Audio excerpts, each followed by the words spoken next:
My grandfather always said, a man's home is his last fortress. Defend it wisely, and it will defend you.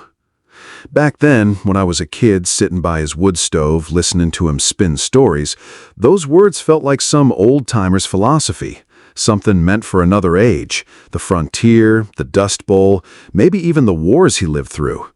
I didn't realize how true they were until the HOA declared war on me. You see, I wasn't looking for trouble. I'm not the kind of man who goes poking at hornets' nests. I'm a widower, a retired firefighter, and these days I live a quiet life up here on the ridge with my dog Bear. The cabin isn't big or fancy, but it's sturdy, hand-built, with logs my grandfather notched himself. I spend my mornings with a cup of black coffee on the porch, watching the mist lift off the valley. Evenings, I split wood, cook a simple meal, maybe tune into the radio for a ball game. Peaceful. That's all I ever wanted. But peace doesn't sit well with certain kinds of people. And in my case, that person was Marjorie Kent, president of the Black Pine Estates Homeowners Association, a woman who could turn a bird singing on a fence post into a violation notice. I first crossed her path one autumn morning.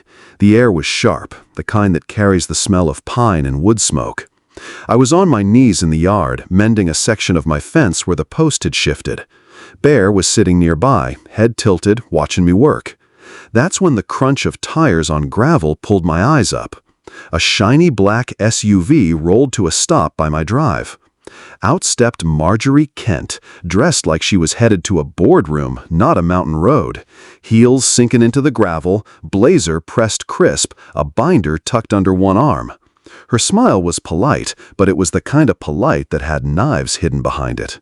"Mr. Winters," she said, striding up like she owned the place. "I thought I'd stop by in person. We've had concerns." Bear stood, hackles just barely raised. He didn't growl, but his eyes tracked her every step. "Concerns?" I asked, straightening, wiping my hands on my jeans. "Yes, a number of residents have complained.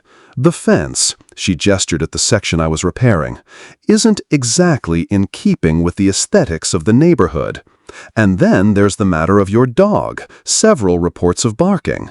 I looked at Bear, who was as silent and steady as a stone statue. His ears twitched. That was all. "He barks," I said flatly, "when there's something to bark at. Otherwise, he sleeps." Her smile didn't waver, but her eyes sharpened. "We'll be sending you a letter, a formal notice," she tapped her binder. "Of course, if you'd prefer to resolve this amicably, I'd be happy to discuss adjustments." And just like that, she pivoted on her heel and walked back to her SUV, leaving behind the faint smell of perfume and something sourer: control. The letter came 2 days later. Non-compliant fencing, noise disturbance, threats of fines, escalating penalties. I tossed it in the wood stove and watched it curl into ash. I thought that would be the end of it. It wasn't. Over the next weeks, the notices multiplied. One accused me of unauthorized wood storage because I stacked my firewood in plain view. Another cited me for improper exterior lighting, though the only light outside was a lantern by the door. And each time, Marjorie's signature glared up at me in perfect black ink, like she was personally carving her authority into my life. Bear felt it too. He'd sit by the door long after dark, ears perked, tail stiff. Sometimes he growled low, staring into the tree line like he sensed someone watching. Once I caught headlights idling down the road, lingering too long. When I stepped outside, the car rolled off slow. I knew this wasn't just about fences or lights. It was about control. Marjorie didn't like anyone standing outside her little empire of rules, especially someone like me who wouldn't bow. I wasn't alone in noticing her reach. At the general store one afternoon, I ran into Mr. Daniels, the school teacher. A gentle, bookish man with tired eyes, the kind of neighbor who always remembered to ask how you were holding up. He lowered his voice as we stood in line. "She's been after you, hasn't she?" he asked. I raised an eyebrow. "You too?" He gave a humorous laugh. "She's been after half the town. The difference is, most people fold before it gets too bad. She thrives on it. Intimidation, endless rules. Just "Be careful, Kevin. She always escalates." Something in his tone made me pause. It wasn't just a warning, it was experience. I thought about that later that night, sitting by the fire with Bear stretched across the rug. His breathing was slow, steady, a comforting rhythm. The wind hissed against the windows, rattling the glass. And still, I couldn't shake the thought. Escalates. Sure enough, escalation came knocking in uniform. The first time, it was Deputy Collins. He pulled into my drive with the kind of stiff-backed authority that told you he already had his mind made up. Claimed there'd been a noise complaint, my generator, supposedly, running late into the night. I pointed out that I didn't even own a generator. He frowned, wrote something in his little notepad, and left with a curt warning to cooperate with the HOA. A week later, Sergeant Hill came by. Different tone. He'd had a safety complaint about chemicals stored on my property. He looked tired, skeptical, but not unfriendly. We walked out to the shed together. He glanced around. Nothing but neatly stacked tools, cans of paint, and an old chainsaw. "Looks fine to me," he muttered.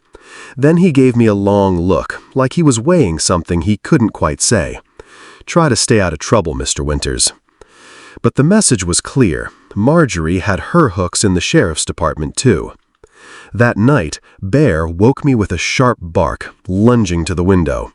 I pulled on my coat and stepped outside. The air was cold, the kind that stings your lungs.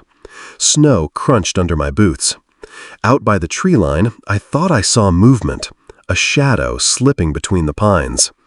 I stood there a long time, listening, until the forest fell silent again. When I went back inside, Bear was still at the window, tail stiff, eyes locked on the dark. He knew. I poured myself a drink and sat in the chair by the fire. The wood popped, sparks spiraling up the chimney. My grandfather's words echoed in my head. A man's home is his last fortress. And for the first time, I realized I was under siege. The letters, the intimidation, the false complaints, they weren't random. They were a campaign.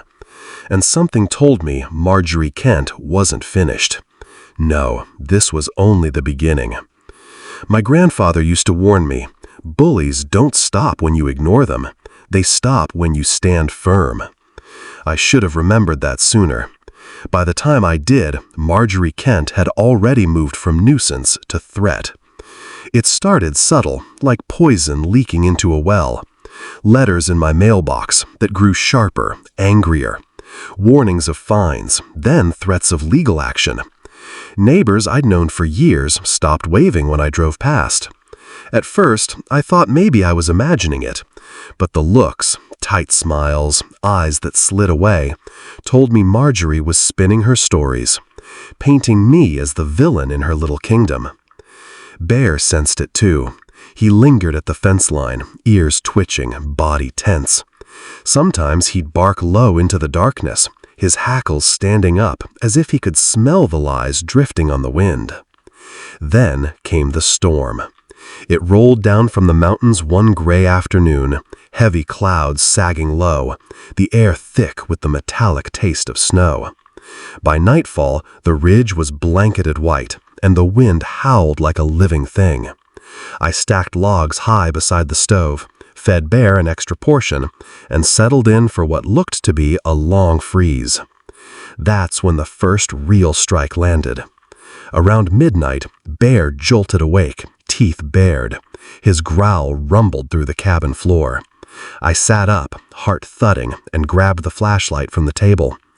Outside, the snow was coming sideways, flakes like shards of glass. But through it, I caught movement, 2 figures near the shed. They weren't neighbors, they weren't lost. They were trying my lock. I didn't charge out, I didn't shout. I just lifted the trail camera remote from the mantel and checked the feed. Clear as day, even in the storm, 2 men bundled in heavy coats fumbling at my shed door. I snapped pictures, saved the feed to my tablet, then reached for the phone. My fingers felt slow, heavy, but I dialed anyway. 911, what's your emergency? This is Kevin Winters, Black Pine Ridge. I've got 2 men attempting to break into my property. Cameras have them on video. I'm armed, but I haven't engaged. I need deputies. The dispatcher's voice was calm, practiced. Units are en route. Stay inside, sir. But an hour passed, then 2. No headlights cut through the white. When the phone finally rang again, it was Sergeant Hill. His voice was tight. Mr. Winters, the roads are blocked. My deputies can't get through. We'll try again at dawn. I looked at Bear, then back at the flickering tablet. The intruders had fled, but their footprints trailed off into the storm like shadows. I'd seen enough to recognize one face when the scarf slipped: Marjorie's nephew. The message was clear. She'd escalated from paper threats to sending family muscle. By morning, the storm had swallowed the world whole. The trees bent low under the weight of snow. Even the highway down in the valley was silent. No plows, no engines, just the endless hiss of wind. I was cut off. That's when the phone rang again. "Mr. Winters," Sergeant Hill said. His voice carried a strain I hadn't heard before. "We've received another call. From Mrs. Kent." My stomach tightened. "And what's her story this time?" "She's alleging you've had some kind of breakdown. Said she saw smoke stop coming from your chimney and fears your heat is out. She's concerned you'll freeze." I barked a laugh, sharp and humorless. The stove was blazing so hot the metal ticked and groaned. Bear stretched by the hearth, radiating heat. "She's lying, Sergeant. Again." There was silence. Then Hill sighed. "I figured as much. But that's not all. She's claiming there's a child with you. A nephew. Says you're endangering him." For a moment, I thought I'd misheard. "A child? There's no child here. Just me and my dog." "I believe you," Hill said firmly. "But you understand the position I'm in. A minor reported in danger during a state of emergency? I can't ignore that." The words settled like stones in my chest. Marjorie hadn't just lied. She'd weaponized the law. "How do you even plan to get here? Roads are impassable." There was a pause. Then Hill's voice dropped. "She's volunteered resources. A plow, a driver. They're already en route." I stood frozen, staring at the swirling white outside my window. She was plowing a road straight to my door for the deputies she had manipulated. She was creating the emergency, then providing the solution. I hung up without another word. Bear whined softly, pressing against my leg, as if he knew what was coming. I knelt, scratched behind his ears, and whispered, "Looks like the storm just got inside, boy." That was the moment I realized this wasn't a private feud anymore. This wasn't just about fines or fences. Marjorie was dragging the sheriff's department into her scheme, painting me as unstable, dangerous, a criminal. By the time they arrived, she'd be on my porch, spinning her tale. And once law enforcement crossed that threshold, the truth might not matter. I had one weapon left, the truth, and I was going to use it. I set my laptop on the table, angled it toward the porch, and fired up a live stream. Title: Illegal HOA Harassment in Progress. My hands didn't shake as I typed. My voice, when I began, was steady as bedrock. "This is Kevin Winters. My property lies outside the HOA boundary. Despite this, Marjorie Kent has harassed me for weeks. This morning, her family attempted a break-in, and now she's calling law enforcement with false reports of a child in danger. There is no child. This is a lie designed to force entry into my home." I showed the assessor's maps. I showed the trail cam footage of the break-in, pausing when the nephew's face came clear. I sent the stream link to my neighbor, Mr. Daniels, who I knew ran a local community group online. Within minutes, viewer numbers ticked upward. Dozens, then hundreds. Bear paced by the door, ears pricked, as the faint roar of engines rose from the valley below. The snowplow came first, carving a path straight up my drive. Behind it, a sheriff's SUV, and behind that, Marjorie's black SUV, gliding like a vulture in their wake. The alarm I'd rigged, a motion sensor tied to a predator siren, screamed as they crossed the line onto my property. The plow driver slammed the brakes. Deputies flinched. Bear erupted in a deep, booming bark. I stepped onto the porch, arms folded, the storm lashing at my coat. Marjorie spilled from her SUV in her trademark blazer, hair rollers still clinging, shouting, pointing at me like she was directing a stage play. Her nephew scrambled after her, arms loaded with blankets and supplies, props for her story of humanitarian concern. The deputies moved cautiously, Hill in front, Deputy Collins stiff and watchful behind. Their cruiser lights painted the snow red and blue. Marjorie's voice carried over the wind, shrill and furious. "He has my nephew's boy in there. He's unstable, dangerous. You have to act." Hill raised a hand, his jaw tight. "Mrs. Kent, stand back. This is a knock and talk, nothing more." Then he turned to me, voice lower. "No warrant, no entry. Just let us handle it." But even as he spoke, I saw it happen. The nephew darted forward, head low, shouting about saving a child. He made straight for my porch. Bear lunged to the step, a wall of muscle and teeth, barking so hard the boards shook. I gripped the railing, my pulse pounding, as the nephew pulled something from his pocket, a metallic glint that made my blood run cold. A bump key. He was going to force my door in plain view of 2 deputies. And that was when everything cracked wide open. My grandfather always told me, a liar can spin 100 stories, but the truth only needs one chance to speak. Standing on that porch, with snow screaming sideways and my dog Bear snarling like thunder, I prayed the truth would get its chance before the night was over. The nephew had the bump key half jammed into my lock, his gloved hands fumbling with nervous energy. For a moment, the storm itself seemed to pause, as if the mountain was holding its breath. Then Sergeant Hill barked, "Hands off the door, now!" Deputy Collins was faster than I expected. He surged forward, boots crunching against the ice, and in 2 swift moves had the nephew spun around, slammed against the log wall, and cuffed before the kid knew what hit him. The metallic snap of those handcuffs cut through the chaos like a bell of finality. Bear quieted, but didn't retreat, muscles still coiled, eyes locked on Marjorie. She froze mid-shout, her hands still pointed at me like a dagger. Her face drained pale under the swirling snow. "What are you doing?" she shrieked. "That's my nephew. He was just trying to help that child. You're arresting the wrong man." "There is no child," I said, loud enough for the live stream mic to pick up. "Never was. That's your lie, Marjorie." Her eyes flicked to the window where the faint green glow of my streaming laptop sat. She saw it then, the blinking light, the camera wide-angled on her circus, and for the first time, she faltered. Sergeant Hill stepped closer, his jaw set like stone. "Your nephew," he said coldly, "was just caught attempting unlawful entry, on camera, in the presence of 2 deputies." The storm swallowed her protests, her denials unraveling into incoherent shrieks. She pivoted, tried to spin it again, hands flailing. "He thought he heard a boy crying inside. He panicked. He wasn't thinking straight." It might have worked, if not for the next nail in her coffin. Deputy Collins patted down the nephew, pulling a phone from his coat.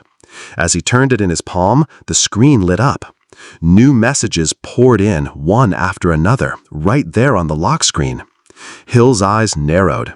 He raised the phone so I could see through the window, and so the livestream audience could too. It was a group chat. The title, Kent Winter Stays, and the names were unmistakable.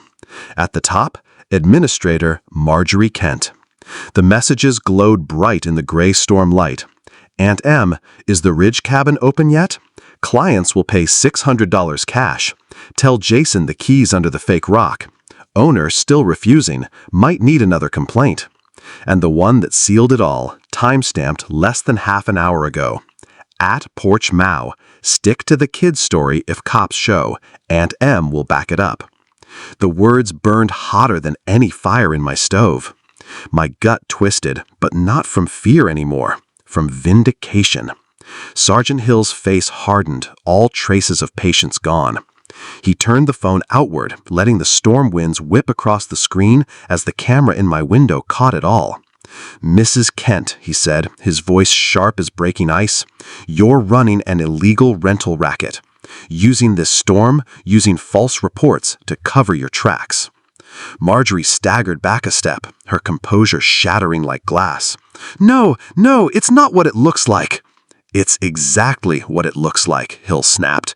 "Conspiracy to commit burglary, wire fraud, filing false police reports, endangering public safety during a declared emergency." He turned to Collins. "Cuff her." Collins didn't hesitate. He moved with methodical precision, stepping around the still cuffed nephew and reaching for Marjorie's wrists. She flinched, tried to pull away, still spewing words, "Misunderstanding, community service, just trying to help." But the metallic click of handcuffs cut her off, cold and final. The wind carried her wail down the ridge, a pathetic, shrill sound swallowed by the storm. I stood on my porch, arms folded, Bear planted solidly at my side, and felt the tide shift. For the first time in days, the weight pressing on my chest eased. Hill stepped close enough to meet my eyes. "Mr. Winters," he said, his voice carrying both apology and respect, "you were right, all of it." I nodded slowly, the words catching in my throat. "Told you there was no child." He glanced at the glowing laptop in my window, where the live stream counter had jumped into the thousands. "Looks like you told more than just me." I almost smiled at that. Almost. They loaded the nephew into one cruiser, Marjorie into another. Her face was pale, her rollers sagging with melting snow. For all her shrieking, for all her theatrics, she looked small now. Just another criminal caught by her own greed. The red and blue lights faded as the vehicles ground slowly down the plowed road, carving Marjorie and her lies out of my life. For a long time, I stood there in the hush that followed. The storm still howled, but it sounded different now, less like a threat, more like the mountain reclaiming its silence. Bear pressed against me, his warmth a steady anchor. The war was over, or at least the battle was won. Inside, the laptop still streamed. Comments flew faster than I could read. Outrage, sympathy, encouragement. Neighbors from the valley, even strangers from towns over, all watching the truth unfold in real time. The words Blizzard Baroness flashed in the chat, and I knew that name would stick to her forever. I ended the stream, finally, with one last line. "This is what happens when power is abused. Let sunlight be the disinfectant." The green light winked out. Silence filled the cabin, broken only by the pop of the stove and Bear's deep, steady breaths. I leaned back in the chair my grandfather had carved with his own hands and let out a breath that felt like it had been caged in my lungs for days. My fortress had held, but I knew there would still be fallout. News, lawsuits, hearings, that would come later. Tonight, all that mattered was that Bear was safe, my home was mine, and the storm outside no longer felt like an enemy. Because I'd faced the worst storm already, and she'd just been driven away in the back of a sheriff's car. My grandfather always said, "After every fire, there's a silence. That silence tells you what was truly saved." The silence on the ridge that morning was almost unnerving. For the first time in days, there were no engines idling outside, no sirens, no angry voices clawing at my door. Just the steady whisper of wind through the pines, softer now, and the occasional crackle of my wood stove inside. Bear lay stretched across the porch, head resting heavy on his paws. His tail thumped once when I looked at him, a lazy gesture that told me he understood it was finally over. He'd earned his rest, and I'd earned mine. But even as I stood there soaking in the stillness, I knew the battle's echoes would carry far beyond this mountain. By the time Sergeant Hill's cruiser disappeared down the ridge, my live stream had already been clipped, copied, and shared across every community page in the valley. Folks who'd never heard of Marjorie Kent now knew her as the Blizzard Baroness. The nickname stuck quicker than snow on pine needles, and with each retelling, her empire of intimidation shrank smaller and smaller, until all that was left were her handcuffs and the charges piling up at the county jail. That night, the sheriff's office issued a public statement. They confirmed the arrests for conspiracy, wire fraud, attempted burglary, and filing false police reports. More damning still, they acknowledged the role the HOA had played in enabling her games, their bylaws, their committees, their unchecked authority. The fallout was swift. By the end of the week, 3 of the board members, the same ones who had smiled in Marjorie's shadow while her nephew menaced neighbors, resigned. Another tried to claim ignorance, but when the text chains came out, his name was plastered all over them too. An emergency HOA meeting was called, the kind I'd been politely declining for years. This time, though, I went. Not for revenge, not to gloat, but because the Ridge deserved better than what we'd lived through. The room was packed, the air heavy with shame. Marjorie's empty seat at the front table looked like a throne stripped bare. The residents, some pale with embarrassment, some seething with anger, voted unanimously to dissolve the current board. By the end of the night, they'd passed a motion to rewrite the bylaws from scratch, stripping away the kind of power that could ever again be twisted into a weapon. When it was over, one of the neighbors, Mrs. Cates, a kind widow who'd always kept her distance from Marjorie, approached me with tears in her eyes. She apologized for not speaking up sooner, for letting fear keep her quiet. Others echoed her words. I nodded, accepted each apology with as much grace as I could muster. But the truth was, I didn't need their apologies. I already had what mattered most, peace. In the days that followed, the mountain began to heal. Snow fell again, erasing the tracks of the cruisers, the scuffle marks by my porch, even the churned scars of the snowplow. By the 3rd morning, it was as if none of it had happened at all. The Ridge wore a fresh blanket, pure and untouched, like a clean slate gifted by nature itself. Inside, life slipped back into rhythm. The firewood I'd stacked burned steady, Bear snored contentedly by the stove, and the quiet was no longer a threat, it was a comfort. One evening, I simmered a pot of chili, the scent filling every timber of the cabin. On the mantel, my old radio hummed with the familiar chatter of a Patriots game. They were down by a touchdown, fighting their way back. A sound so ordinary, so normal, it made my chest ache with relief. Bear lifted his head at the commentators' rising voices, then sighed and laid it back down, content with his full belly and the simple safety of home. I leaned back in the chair my grandfather had carved, running my hand along its worn armrest.